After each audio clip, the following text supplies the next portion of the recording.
Close your eyes. Hello everyone, welcome to Willow and Roots. It's Michelle here and I have another video for you. Today's video I am going to be talking about a message I received from the universe, from God, the Creator. Now, yesterday upon rising, so I was in between dream and waking up. That groggy state where your eyes are blurry, you're coming out of deep sleep. And I received a message for the collective. The message is, humanity, rejoice in the truth. The end is near.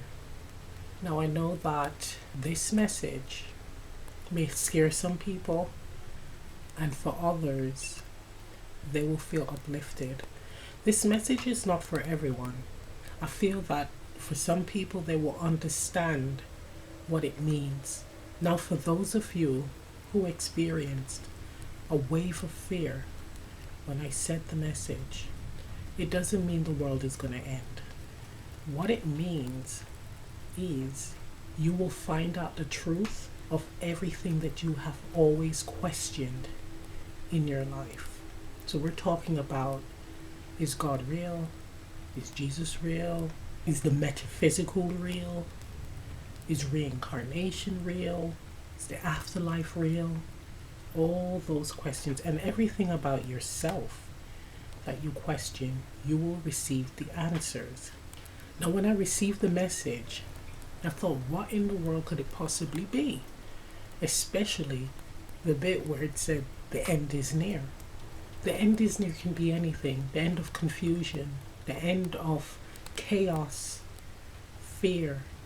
But we're being called to rejoice in knowing that the truth is coming. The truth of everything is coming. A lot of people are questioning, and I hear this a lot, who are the chosen ones? And does God love us? And all of that. We will find out.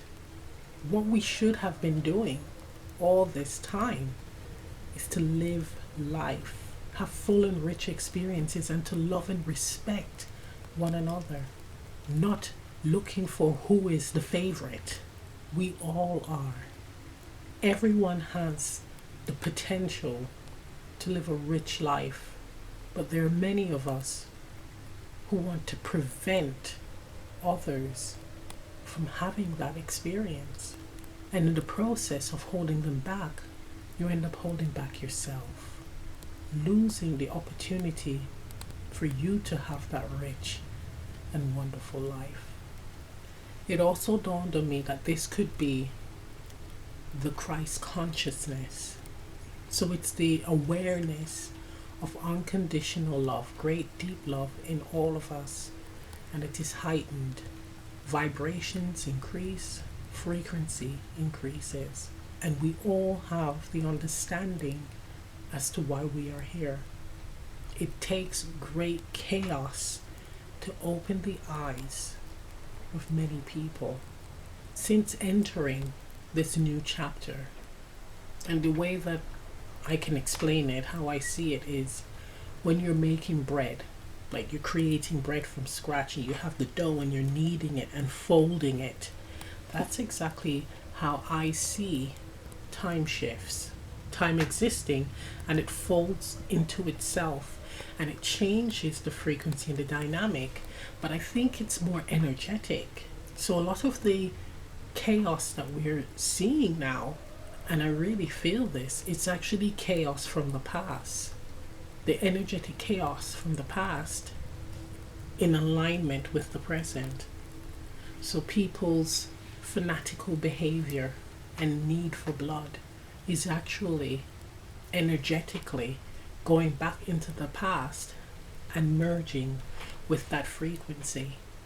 We all also have to be mindful of our frequency and vibration. Our frequency determines what dimension we are in. We will naturally vibrate with like frequencies. And it's the same thing when it comes to, because I've been asked this question about hell. It's not what we think it is, but it does involve being in a dimension that matches your frequency. We have a lot of work to do, and the first thing that we need to do is to be honest with ourselves, truly honest, especially with our actions, asking ourselves, why are we taking certain actions? Why are we participating in certain causes? Really being truthful. And the courage lies in listening to your truth. Now, for those of you who are participating out of guilt, not necessarily it having great meaning to you, this is where you have to be truthful to yourself. Because what is coming, whatever this rejoice in the truth, the end is near, it does involve transparency and a mirror being put up to you, every individual. And there's some really hard questions that you're going to have to ask yourself, and you're going to have to answer it honestly. Imagine if Jesus, if God was before you and revealed to you the truth, and all this time you weren't living it, you weren't following it, you didn't listen to it. What will you say? I didn't know? What would you say in that moment? Would you have remorse? You see, we don't have any excuse now because this has been done so many times. History repeats itself. We have the guidebook, the cheat sheet. Why are we not following it, listening to it, looking at the outcomes and solving it, improving it? But the time is near, the time of truth. Will you be ashamed when your truth is revealed to you? Or will you have a light heart when the truth is revealed to you? We really need to take things seriously and not live in a fantasy land where we turn a blind eye, focus on pick a card readings that allows us to escape our reality. You need to be able to live in both worlds. Be able to see what's to come, see the signs, so you get a heads up on it, and then have your feet planted firmly on the ground to take actions towards change, towards bettering the lives of many. That is one of the greatest purpose that all of us, humanity, has to fulfill. So when we ask the question, what is my purpose? It's important to never neglect that one, because that purpose is the purpose.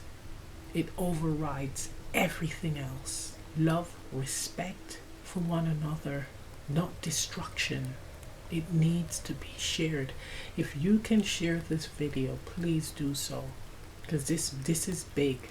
I was also asked about the Bible prophecy with the coming of Christ and how everything will unfold. And we are seeing it. We are actually seeing what was written actually coming true. But there's something to factor in. When it comes to prophecy, you do have two paths. So you can continue and do absolutely nothing, and yes, the prophecy will come true. Or you can evoke change. Now, the change that I'm talking about is one where we all unite. That's the change towards love and respect. And in my personal opinion, I do feel that that is what Spirit hopes. I do feel that this is all a test, just life in general. So we have our personal tests, and then we have the collective tests. And if something is prophesized, are you going to stand in your sovereignty, use your divine strength, power to move towards change? How can you get a personal reading from a psychic? You're given the information and you have control of allowing what was said to happen or to alter it. And I see it in a similar light. All of this, what was written in the Bible, we have the power to change the dynamics, to change the dynamics of the chaos and transform it into love, to understanding. Because we were not created to destroy. We were not built in that way. We can, if we choose to, be aware of our actions and to change them. Any type of actions that's negative, change them, heal them. If all of us did that, was truly honest with ourselves, it would be a different dynamic. This whole period, I can feel the essence of everyone. It's just an overwhelming feeling of confusion. Yes, you have anger and rage, but it's mainly confusion, a void, feeling lost, directionless. So it is important to work on increasing, raising your vibration, and in doing so, and you do so by positive actions. When you do good to help another, it feels amazing, and your vibration heightens, your frequency increases. Okay, I'm gonna pull a few cards and just see what messages come through. Let's pull a card from the Healing Spirit. Message do you have for the collective?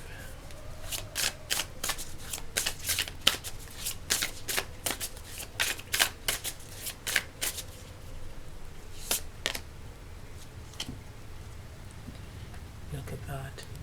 Be like your spirit guide. Card number 16, reducing to 7. Number of spirit. Be like your spirit guide. What does your spirit guide do? Your spirit guide is there to assist, to guide you, to hold your hand. Being a spirit guide for one another. Beautiful. Let's get the Universal Law card.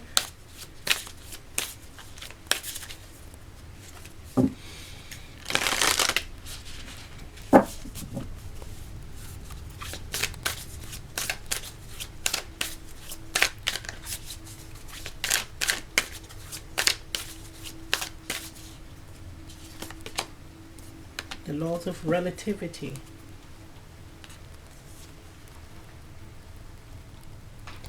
The law of relativity. You are divinely perfect. Live your truth. Guys, truth. It's important to realize chaos starts within, then it expands out. What you are seeing in the world today with regards to chaos, every person who is wreaking havoc and chaos on others actually have chaos within themselves. And it is important to recognize this and to find out what your inner chaos is so that you can heal it. You can clear that up. The more it festers, it develops into rage, hate, destruction. Also, those who are pulling the strings are heavily reliant and invested in your chaos, in you not healing your inner chaos. They need you to be in this crippled state so that they can control you. Everyone. Be like your spirit guide. Always be mindful of your actions. Always ask yourself, how am I today? Why am I feeling this way? Why am I doing this? What would you tell a friend in a similar situation as yourself? Be the guide for yourself and be the guide for others. But first, it's important to heal what is festering inside of you. Okay, let's get a card from this beautiful deck. Tarot Landscapes.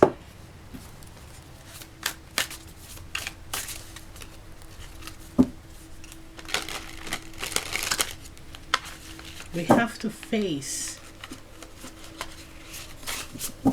what is causing us to be destructive, to be hateful, to close our ears to wanting to know and learn about others. We have the 6 of Wands.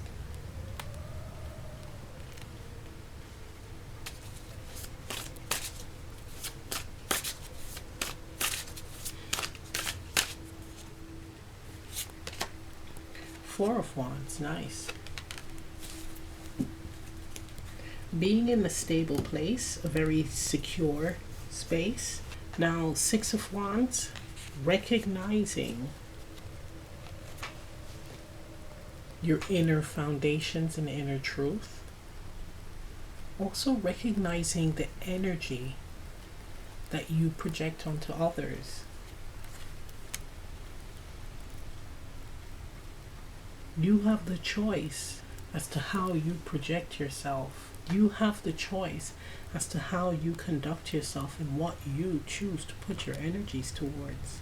The Four of Wands gives me making sure you are solid on what you are investing your energies towards. Six of Wands speak on recognizing the core essence and meaning of what you are doing.